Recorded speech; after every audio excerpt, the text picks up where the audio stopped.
We're on to Thursday. Today's the 27th. I thought yesterday was the 27th.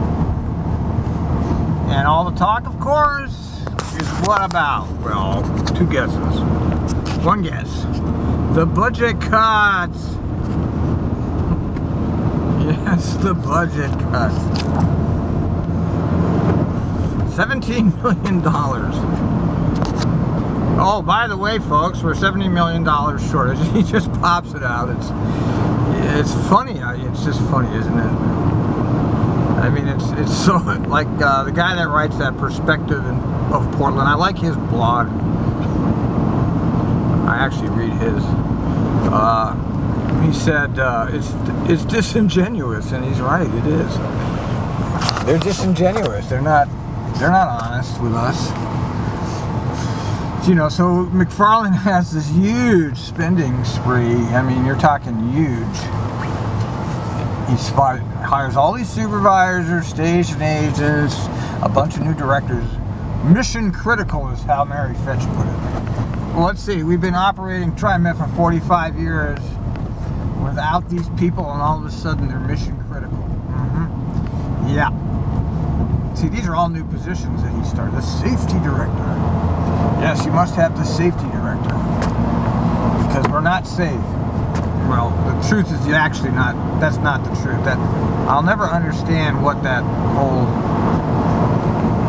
this whole safety nonsense thing is about. Harry's supporter has been basically nothing, you know. He hasn't really provided us with any kind of, nothing. I mean, he issued a report. It's a big fucking deal. I could have issued a report. On my blog time, I could have done it, you know, but I didn't, because they didn't pay me to do it. They could have said, "Al, will you come up with a report, please?" And I would have been happy to. A nice little slideshow presentation he had there.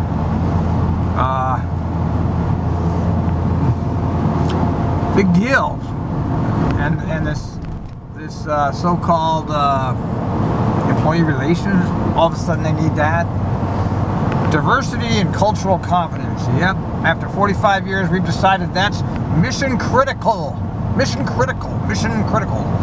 Like mission accomplished. You know, it's kind of like, yes, mission accomplished, but it's mission critical. I like that. I like these words. I love the words they come up with to describe shit. I enjoy the Ministry of Propaganda. I like to watch how they form their propaganda. It's very fascinating to me. And mission critical. We must have this after 45 years. We've never had it before, but we need it now. It's mission critical. It's hilarious. It's a joke. It's stupid. Nobody believes you. So he goes on a wild spending spree, and then all of a sudden, oh, by the way, we're $17 million in the hole. We're going to have to cut services, raise fares, cut union contracts, blah, blah, blah. Anyway, Joe Rose has been covering it pretty well, and the comment I left on the Joe Rose article is pretty much how I feel about it. You guys over there in your offices, at your meetings, drinking your coffee, talking to the media, having fun with each other, you go ahead and take a 10% cut, all right? Lead by example for once. Chad Solomon, also known as Punk Rocker, did an excellent editorial on the funding problem here, and that's what he proposed. He actually proposed a 12%. I'd be happy to take a 10%. I think a 10% would be fine. I would be more than happy to see the management lead by example for once, you know, for once, do the right thing. Well, we haven't had a raise. Well, we haven't had a raise in 30 years. It's been 30 years since we've had a raise. And they're whining that they didn't have a raise in 4 years. We've only had cost of living, okay? And everybody says, oh, $25 is a lot of money. It ain't shit. The minimum wage is so low. Whoa, see that? See that? Could have been killed right there. And I would have been like in trouble. Whoa, whoa, pickup truck, whoa. They're out of their mind, those bicyclists. God damn. They're fucking crazy. I don't care what anybody says. They're crazy. Anybody that's going to operate a bicycle on this road is out of their fucking mind, okay? I don't care, man. This is not safe. I'm surprised that there's no accidents involving bicycles up here. That just goes to show how good car drivers actually are. Yeah, there's a lot of car accidents, but considering how many accidents are avoided, actually we're very good drivers. You go down any highway any day and you'd think that there'd be 10,000 dead that day from crazy drivers, but people are actually good drivers and they actually don't hit each other even though they drive recklessly. I mean, the accident is the rare thing. If you look at total trips, let's use a Trimet terminology here. Total trips. You know, in the total trip world, the automobile is very safe because out of 1 million billion trips, there's only 100,000 crack ups. So that makes Trimet a very safe organization, all things considered. And ow, it's sunny here. Okay, where was it? Yeah, so lead by example for once in your life, Neil. Get all your, stop being a greed monger, and you want to make all the money, but you don't want to give nothing. And we didn't have it raised in 4 years. I'm only making $230,000 a year. Mary hasn't had a raise. She's only making $125,000 a year. Talking to the media, standing in front of a camera. Poor Mary. What about Carolyn? Poor Carolyn. She hasn't had a raise in 4 years. She's only making $165,000 a year. Oh God, the horror of Carolyn. Oh, I can't believe it. Yeah, so that's a joke. We don't want to hear you whining about that, especially since operators haven't had a real raise in 25, 30 years.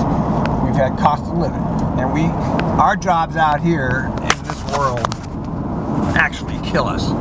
Yeah, that's the other thing. You know, we've taken cuts to our health care. We have a health plan that makes sense because they have some kind of a deductible, like they have to pay like 10% of their costs or something. Well, look around. Let me tell you something, folks. Look around at this company, and half the staff is out sick here. Something like that. There's so many people that don't come to work here. You wouldn't have any idea. Now, are they faking? I don't think all of them are faking. I think this job killed them. That's what I think, and I really believe that. I think this job is deadly to you. And I mean, you got to remember now, if you're a full-time operator in this organization, you will be subjected to long, grueling hours, 9, 10, 11, even 12 hours a day, out here on the road, stopping, starting, in all kinds of conditions, winter, summer, light, dark, rain, hail, etc. All kinds of people going past you. You are going to get sick. And some people get very sick, and just from being battered around by the movement of the bus, you know, just the bus going over hills, and your body's always shaking around. It's very bad for you. And a lot of these operators don't exercise. Well, why? How can they? They don't have any time. They're too busy working here. You know, say you're working a 10-hour shift and you go home, you just barely have enough time to get to sleep and relax an hour or two before you have to come back here. So you have your weekends. You're probably so fucking exhausted you can't move. So I don't want to hear the nonsense about, oh, our health care, we have a deductible, and you need to give up your decent health care. Well, when you start working all hours of the day and night in all kinds of conditions, instead of in your little office there, we can afford your kind of health care. You know, a bureaucrat's health is not affected by the job like ours is. So that's not a fair comparison either. Now, I don't know. I also question. I just question the whole thing. There's something very peculiar. Those of you that actually see, I actually pay attention to this stuff. So there's no mention of any of this until yesterday. Not a hint. Watching the board meetings for months and months and months. I always listen to I don't listen to the whole board meeting, but I do listen to the general manager report and the comments. Speaking of the comments, let me get off the subject for a minute. Both Michael Levine and Cameron Johnson were very subdued in their presentations yesterday, and that was very suspicious because I'm wondering what the heck is that. Both of them were more like in a conciliatory frame of mind, which I found a little bit odd. So, I mean, what's it all about? I mean, why are they all of a sudden conciliatory? Is there some kind of a private deal that's been made between McFarlane or one of McFarlane's cronies and Opal and or Michael Levine? Because they were both all of a sudden like, yes, I look forward to your cooperation. So that's odd. I was a little taken aback by that. I was looking forward to a Cameron Johnson lecture, and I got a Cameron Johnson, a reasonable guy. But he's getting really good at these meetings. So if you notice, listen to him. He's getting more and more smooth in his delivery. And he's still only, I guess maybe he's 17 by now, but he's still a kid. Okay, so yeah, okay, what I was saying before I switched over to them was, those of us that have been watching this stuff for a while, I look at those dashboards, Trimet dashboard, where they give you all the statistics and stuff. And the last year, they have shown in their own statistics that their expenditures have been less than they budgeted, and their revenues have been more than they budgeted. It shows it by their own figures. So what the hell, man? So it makes me wonder now, okay, you haven't said shit about any of this until now, and your own figures show that you're actually spending less than you budgeted, and you're getting more revenue in than you budgeted. So how do you come up with all of a sudden we're going to be $12 million short in July? Where are you coming up with that? There's something wrong. Okay, their own figures show the contrary. They show that their expenses are less than they budgeted and their revenues are more than they budgeted. Okay, now so it doesn't make any sense. They never brought up a thing about this during their spending spree, where they were just spending, hiring. We got supervisors all over the place now. We got lots of training staff for the safety, security, stupid class, which so far, looking at their own safety statistics, has made no change in the accident rate here. But they're still going gung-ho with it, as if like that's going to change anything here. So there's something wrong. There's something wrong with the presentation.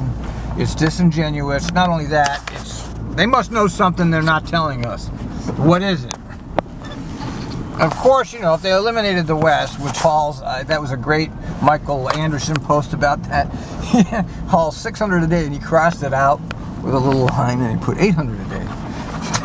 That's great, Michael.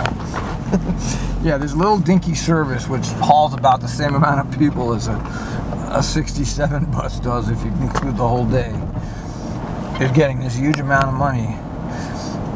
There's something wrong. They're lying about something. They're withholding the truth about something. Something is not being told to us. Okay, there's something very disingenuous about the Trimet presentation. I don't believe them. They're holding back information. They're manipulating things as usual, and you're just not being honest. You're not honest about how you present. You're just not honest, and a lot of us know that.